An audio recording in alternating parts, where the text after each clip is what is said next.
The rate at which homosexuality has attained cultural acceptance in the West has been astonishing.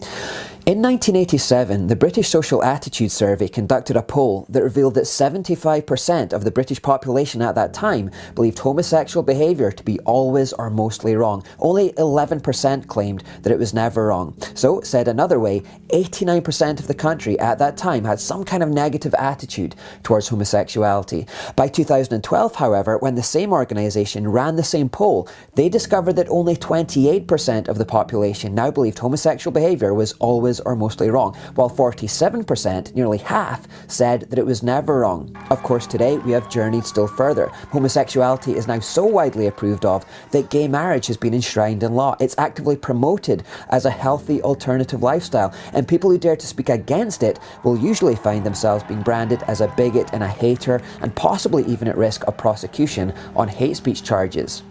Now, of course, many on the left call this change in attitudes progress. They believe this is evidence that we're becoming more tolerant and loving and committed to equality. Their ideology tells them that a love-filled utopia lies this way, just over the horizon. They view themselves as pioneers of a brave new world. But believe it or not, this isn't the first time in history that a culture has embraced homosexuality. No trails are being blazed here.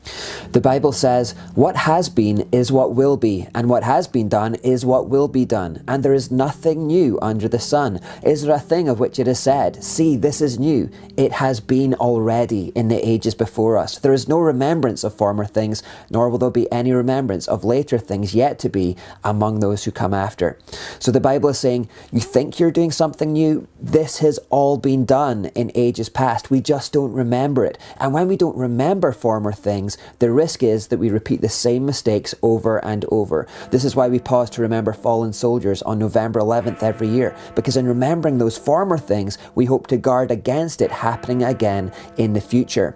Now, homosexuality was rife about 2,000 years ago in Greco-Roman culture.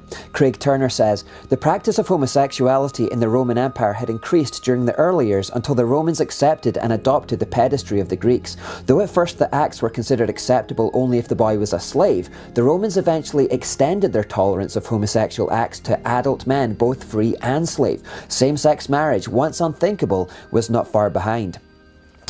The normalization of homosexuality in ancient Rome came in incremental stages. At first it was only deemed acceptable with slave boys, then the boundaries were slackened a bit more and it was considered acceptable between free adults. Then it ended with the acceptance of full-blown gay marriage. The Roman historian Tacitus reports that by the 1st century, even emperors like Nero indulged themselves in these things. So again, our culture is not blazing a trail here. Societies have passed this way before.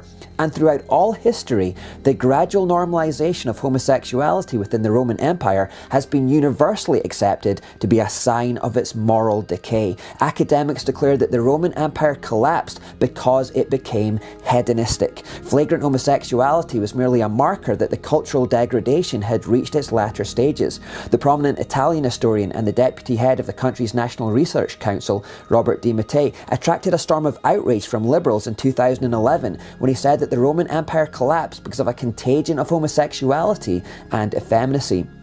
Talking about how we're now making the exact same mistakes, he said, "Today we live in an era in which the worst vices are inscribed in law as human rights." In other words, the renormalization of homosexuality is not a sign of progression to a brand new future, it's a sign of regression to a degraded past that's already been. We're falling backwards here. So again, let's look at the arguments surrounding this. There is no conclusive scientific evidence to believe that anyone is born gay. Scientists have been trying to prove this for decades with no success. There have been sensational claims, of course. In 1991, a homosexual neuroscientist called Simon LeVay conducted a study showing small differences in the anterior hypothalamus region of heterosexual and homosexual male brains. Basically, the heterosexual's hypothalamus on average was much larger. The newspapers at the time pounced on this data, claiming that brain size had been scientifically proven to dictate sexual preference. But it wasn't true. The wider scientific community pored over the data, ran their own tests, and discovered a problem. All of LaVey's gay participants were found to have HIV/AIDS, and this disease is known to shrink the size of the hypothalamus by decreasing testosterone levels.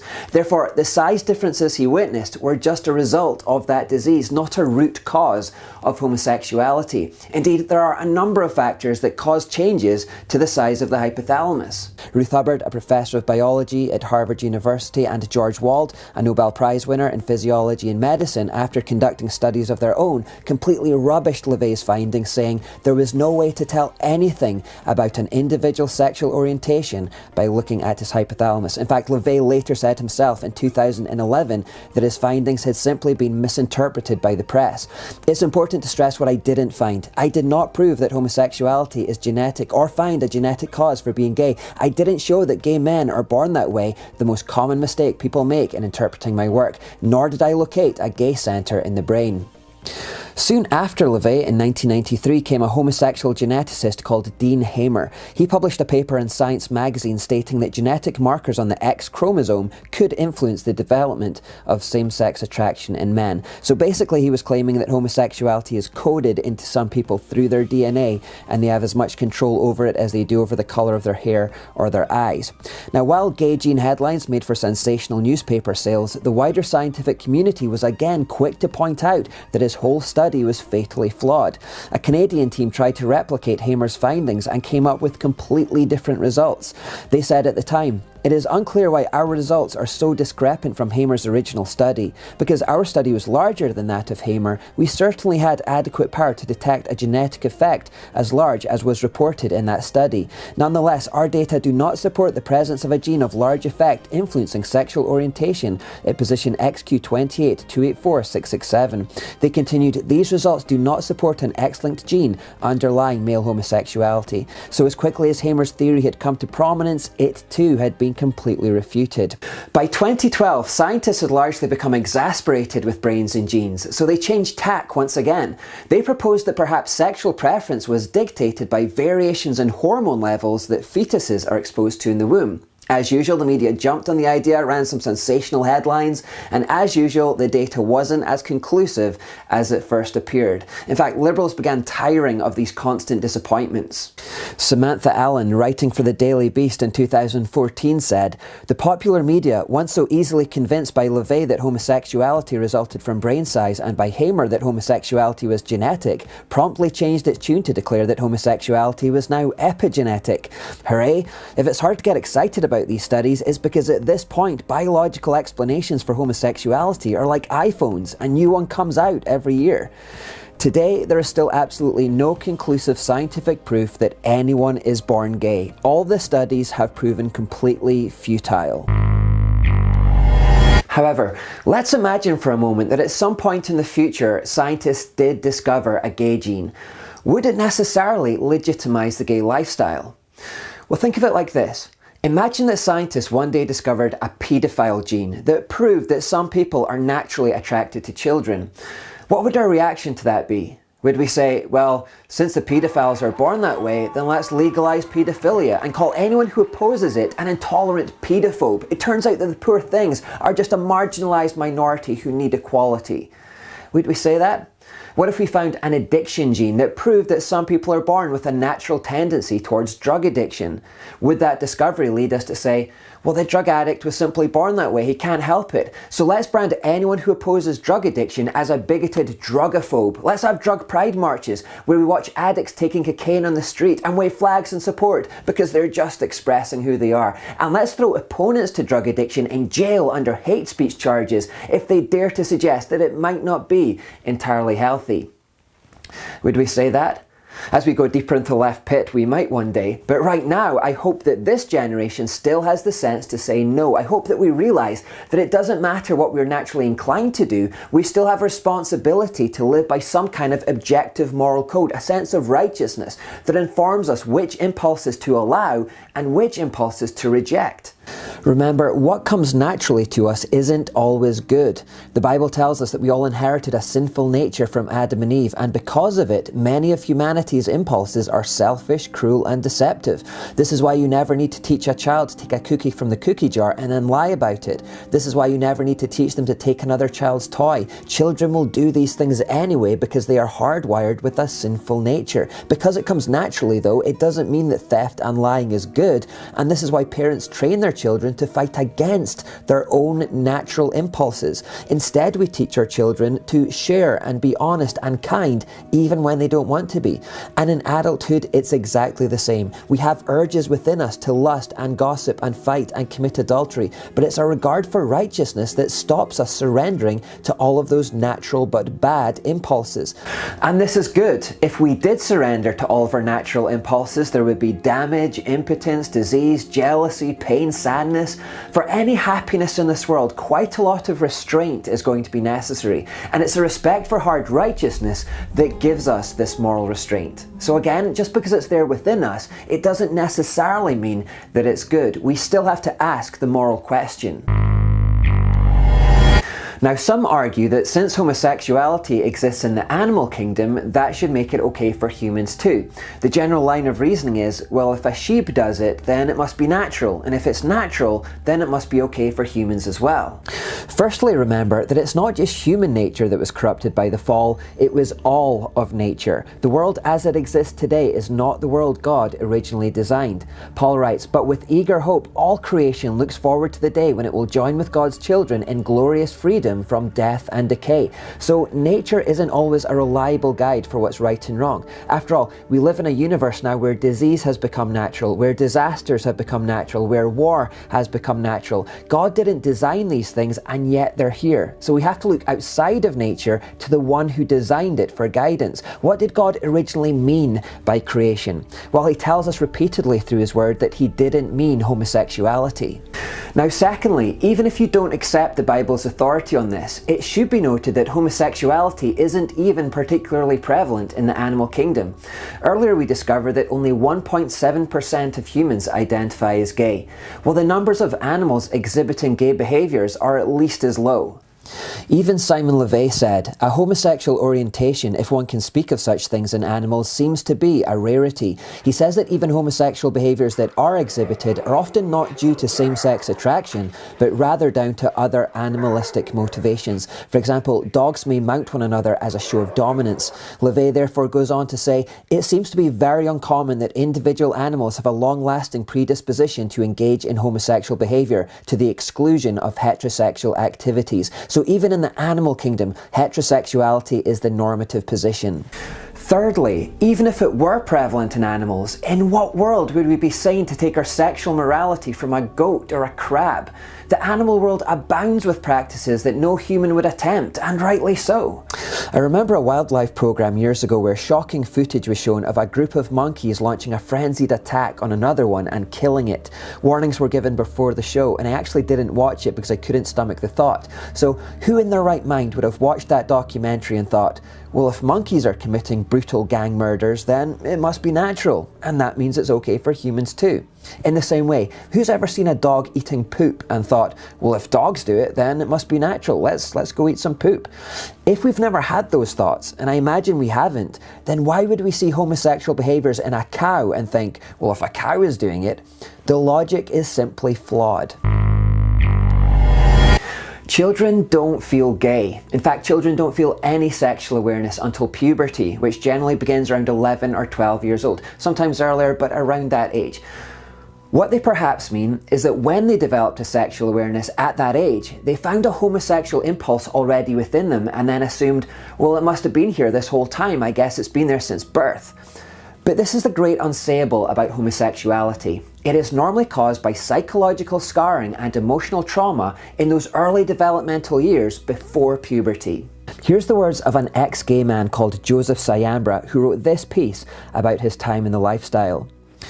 Generally, as is the case, more so after the sexual revolution, Gay men enter the lifestyle while in their late teens or early 20s. At that age, there are plenty of opportunities to express oneself and to experiment.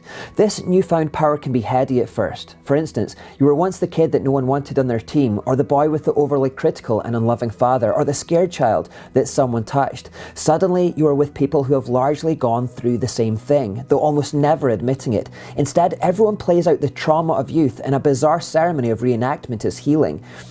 Now, you can dance into the throng, feel their warm bodies next to you, and imagine that you're finally part of the group. Older men who want you to call them daddy ask you out, and that moment of shame and embarrassment from your childhood doesn't seem strange or horrifying anymore, because you can live it over again and draw pleasure from it under what you think are your own terms. Although I observed a genuine affection between gay men, it was akin to the instant camaraderie which indelibly links all horror survivors, for this was the characteristic that I witnessed in every same-sex couple. A bond of suffering enkindled by their shared memories of a childhood gone wrong. Failed parents, tales of bullied boys, and lonely nights spent crying out for love. It was a marriage forged through experience of coming out, finding an introductory pride and hope in the gay lifestyle, then seeing it dashed by the reality of the collective gay self-centeredness and its propensity towards meaningless sex. They flee it, and by doing so, reveal its inherent dysfunction. At the root of most homosexuality isn't a shrunken hypothalamus or a gay gene or hormone levels in the womb. It's normally just a child who is fatherless or isolated or abused. It's the result of emotional trauma and psychological scarring in formative years. It's a boy who never had a father and who then craves that missing masculine love. It's a kid who is bullied at school. It's a girl who had an abusive father and who now hates men. In fact, here's an ex-lesbian story. She's called Jackie. Born with an inherent disposition to sin, mixed with fatherlessness, molestation, and limited to no examples of trustworthy men, led me into a lifestyle of homosexuality. It was a way of life I willingly embraced. My style of dress and behaviour was somewhat indicative of my personality. A girly girl can never be used to describe Jackie. An aggressive tomboy was more like it. Therefore, the girls I attracted were typically everything that allowed me to become what I thought I wanted to secretly be. A man. I always saw men as being something to envy. They seemed strong, powerful, in control.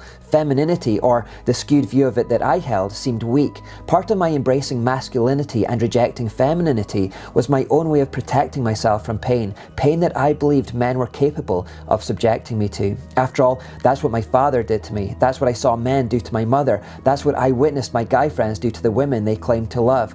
All I knew of men was that they used their manliness as a means to inflict pain, and us women, us weak beings, were target practice. In his book, My Genes Made Me Do It, A Scientific Look at Sexual Orientation, Dr. Neil Whitehead writes, ex-gay support groups report that between 50% and 60% of homosexual men coming for help have been abused sexually. This is confirmed by various researchers. Ex-gay groups report high levels of male sexual abuse, up to 85% in female homosexuals who come for help. Rather than affirming this dysfunction then, we should be helping people to find healing. Surely that is the most loving thing that we can do. As Joseph and Jackie's stories tell us, you can leave the homosexual lifestyle. Jackie finishes her testimony by saying, I am a Christian, a wife, a mother, and a woman who is being made strong in her weaknesses, and I love it. There are many other ex-gay people out there too. Author and ex-lesbian Alma Kramer writes, I made a choice to be a lesbian in my life that put me in bondage for 20 years. While it's true that there were certain things in my childhood that happened or didn't happen that influenced my choice, I still made a choice. Wow, I'm so glad that we can change. I can remember the time when I thought that there was no way out. Ex-lesbian Yvette Cantu Schneider says, I came out of homosexuality after a powerful encounter with Jesus Christ and a desire to serve and obey him. I can say with complete honesty that I never have homosexual desires of any sort, physical or emotional. Ex-homosexual and ex-gay rights leader Michael Glatt says, homosexuality is death and I choose life. There are many more success stories. Is it easy? No. But is it possible? Absolutely. Homosexuals first and foremost harm themselves. They are 50% more likely to suffer from depression and to engage in substance abuse. They are 200% more likely to commit suicide. They will die around 20 years earlier than straight people as a direct result of the increased disease involved in their lifestyle. They are destined never to find a settled life partner. The Journal of Sex Research tells us that 85% of heterosexual married women stay faithful. 75% of heterosexual married men stay faithful, whereas just 4.5% of homosexual men stay faithful. That's a huge gap that gives us insight into the brokenness of the gay lifestyle. The promiscuity means that even though gay people are under 2% of the population, they make up 61% of HIV cases. It is vastly more disease prone. Furthermore, the incidences of domestic violence between homosexual men is nearly double that of the heterosexual population. A Northwestern University study involving 30,000 participants reported, one of our startling findings was that the rates of domestic violence among same-sex couples is pretty consistently higher than for opposite-sex couples. Previous studies have suggested that as many as 75% of the homosexual population will experience domestic violence at some point in their lives. The amount of promiscuity, disease, violence and early death prevalent within the gay lifestyle doesn't speak of a perfectly healthy, legitimate alternative lifestyle, because it isn't. The facts speak of people who are hurting, confused and broken because they are.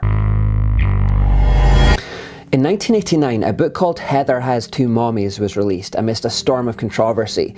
Google Books called it the first lesbian-themed children's book ever published. It represented a startling first in children's literature, a story about the daughter of lesbians. The book was designed to present a positive image of gay parenting that might help to change the public opinion. In 2015, the book was re-released, but in an interesting twist, the girl who was the subject of the book, Heather Barwick, then 31 years old and a married mother of 4, released an open letter explaining just how much pain it had actually caused her to be raised by lesbians. She says, "Do you remember that book, Heather Has Two Mommies? That was my life. Growing up and even into my 20s, I supported and advocated for gay marriage. It's only with some time and distance from my childhood that I'm able to reflect on my experiences and recognise the long-term consequences that same-sex parenting had on me. And it's only now, as I watch my children loving and being loved by their father each day, that I can see the beauty and wisdom in traditional marriage and parenting. Same-sex marriage and parenting withholds either a mother or father from a child while telling him or her that it doesn't matter, that it's all the same. But it's not. A lot of your kids are hurting. My father's absence created a huge hole in me and I ached every day for a dad. I loved my mum's partner, but another mum can never have replaced the father I lost. I grew up surrounded by women who said they didn't need or want a man, yet as a little girl I so desperately wanted a daddy. It's a strange and confusing thing to walk around with this deep down unquenchable ache for a father, for a man, in a community that says that men are unnecessary. There were times I felt so angry with my dad for not being there for me, and then times I felt angry with myself for even wanting a father to begin with. There are parts of me that still grieve over that loss today. I'm not saying that you can't be good parents. You can. I had one of the best. I'm also not saying that being raised by straight parents means everything will turn out okay. We know there are so many different ways that the family unit can break down and cause kids to suffer. Divorce, abandonment, infidelity, abuse and death, etc.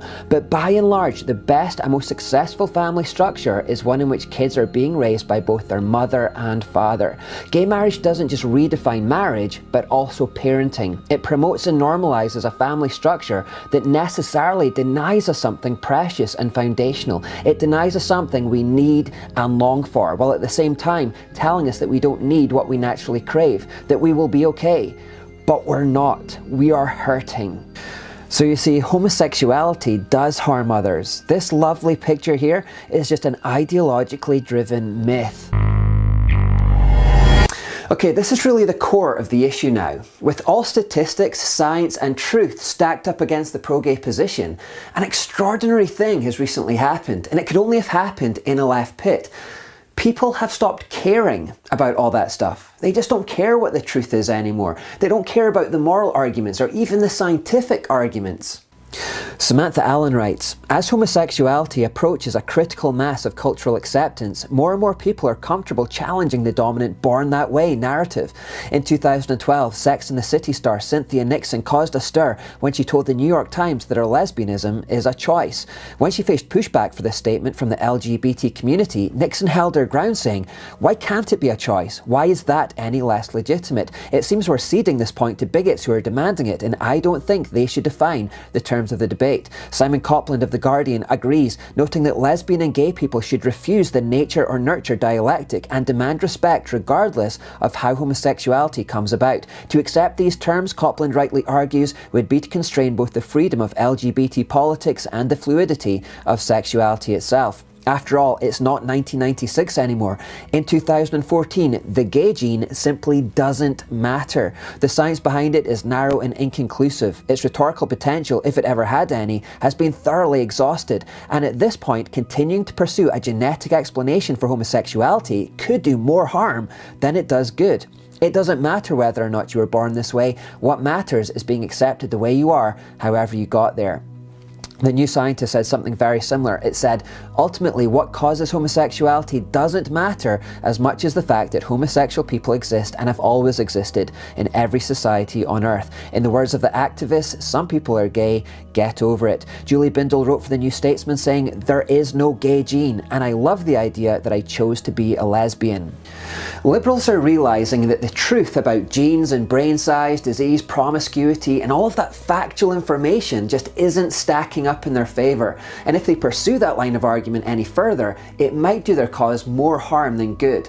So what they're saying now is, well, ignore all of that stuff, the science and the stats and the truth. That doesn't really matter. Some people are just gay, get over it. Love is love, and love is all that matters.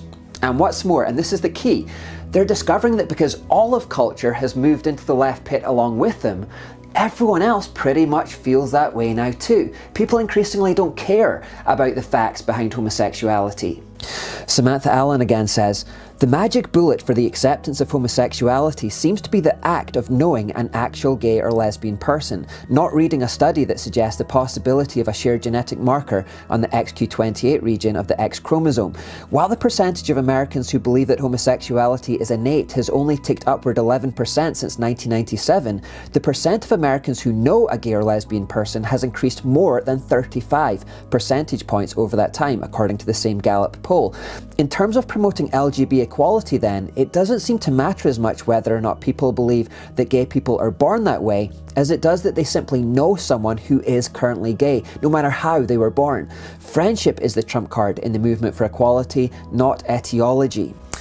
So the bottom line for our left pit culture is that we don't really care about the facts anymore. Facts mattered in the modern era, but they don't matter in the postmodern era. We're in a post-truth society now. The thing is that we know a gay person and our heart feels sympathy for them. We saw a gay comedian on TV and he seemed funny. We saw a heart-tugging storyline of a gay person being bullied on a soap opera and we felt heart-sore for them. We've been emotionally led down this path by our hearts, and in the process we've been willing to switch off our brains entirely, and we've been willing to condone immorality in the process. As ever, when we do this, it leads to absurdities. Earlier we caught a glimpse of the world's first three-way same-sex marriage. The three men went on record to say, some people may not agree and are probably amazed by our decision, but we believe that many people do understand and accept our choice. In the 21st century, love is love after all. Of course it is. If love is all that matters, then why not three men together? Indeed, why not 10? Why not a man and a zebra? Why not a zebra and a lamppost? No absurdity is too great when we turn away from the hard virtues, reject the idea of truth, reason and righteousness, and claim that love is all that matters. Indeed, how long before people start saying that paedophilia is also a valid expression of love, or that incest is also a valid expression of love? Without a sense of righteousness, the left pit mindset has no safeguard against this. Is there anything wrong with gay marriage? No. There's nothing weird about that, do you think? No, let people love. As long as they're consenting adults? Yeah, of course. That's fine, right? Yeah. So do you have any problem? Would you think it would be weird if one of your friends was having sex with their sister? How does that relate? Well, they're two consenting adults, so we're just using liberal logic. If you think that it's totally normal to have a homosexual relationship? I hate the idea, but if both are happy with it and they don't have any kids, then like sure, I don't see a huge problem with it. So you think incest marriage is okay? Nothing weird about that? No, it's super weird, but if it's not hurting anybody, then I don't care. So by calling it weird, though, aren't you being a bigot and an incest phobe, like the liberals are saying the Christians are, for saying that gay people are weird? You're an incest phobe? Are you a bigot against? I mean, incest? it makes me uncomfortable. Okay. So is there anything wrong if a Christian or a conservative thinks that homosexuals are weird or it makes them uncomfortable to see these people on television? Do you think that there's something? Do you think they're being bigots because they think that it's perverted and makes them feel uncomfortable to see this gay agenda? I think it's fine as long as they're not hating on anybody, as long as they're not hurting people and insulting them.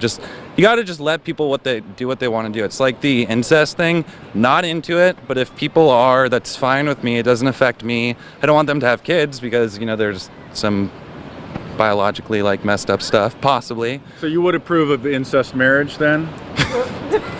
I mean, sure. Why not? What do you say about the people who say that homosexuals are disgusting? What do you feel about those critics of the LGBT community? I think they're disgusting. You think they're disgusting? Yeah. So you agree that two consenting adults should be able to have a sexual relationship of their preference without being called disgusting or perverts, correct? Yeah. So if one of your best friends was having sex with his sister, would you say that's disgusting or perverted? Yeah. Yeah. So so you're an incest phobe then? So you are judgmental about two consenting adults having a sexual Well, relationship? the thing about incest is that if the woman It's not were to natural? become pregnant, that there's severe birth defects to the child. So, Let's say they're not going to have children though. well, so it could still happen. they're not going to have children. They're having a consensual incestuous relationship. So you think that's disgusting? Well, that's fine. If they're not going to have kids, there's no reason for me to judge them. So there's nothing wrong with a brother and a sister having sexual relations with each Not if other? they're not going to have kids. Totally normal? Yeah. All right, thank you. Just checking. If the sister wants it and the brother wants it, go for it, dude. If the guy has a vasectomy and there's no children involved, would you? No do, children? Yeah. So you're. I wouldn't tell them not to do what they want to do, but I wouldn't do it. If some folks want to practice incest, are they going to be welcomed in your safe space? If there are two consenting adults? Like, if they're two consenting adults, I mean, I guess so. If we don't start loving truth and righteousness again, we're on a very dark road here. As Christians, we simply want to encourage individuals to form healthy, natural relationships, raise healthy children, and to know the God who made them, because ultimately, that is best for everyone.